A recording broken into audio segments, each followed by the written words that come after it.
好啦 ，Google 相片咧最近咧有個最新嘅功能咧，係非常之有用嘅，可以將一啲咧路人甲、路人乙咧，或者你唔想要嘅嘢咧拆走佢。咁首先咧就係揀呢個 Google 相片啦，跟住進入咗之後咧，去到咧你可能想執嘅相嗰度啦，咁你就去揀一張好似呢張咁樣咧。咁其實呢啲全部都係路人甲嚟嘅，我淨係想要呢個景嘅啫。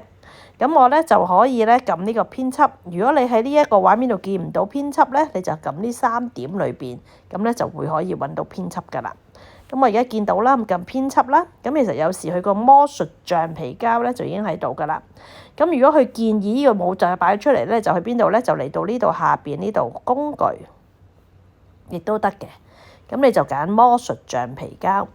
咁跟住之後咧，佢咧就會建議咗咧一啲嘅可以剷除嘅人，佢覺得係即係 Google 好叻嘅 AI 去話俾你聽邊啲唔要。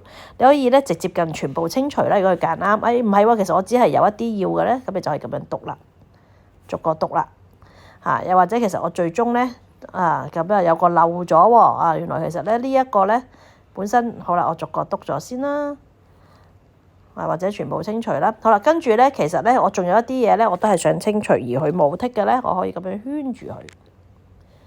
嗱，見唔見啊？冇咗啦，咁樣就咁跟住咧就可以完成。咁你就可以咧儲存咗佢。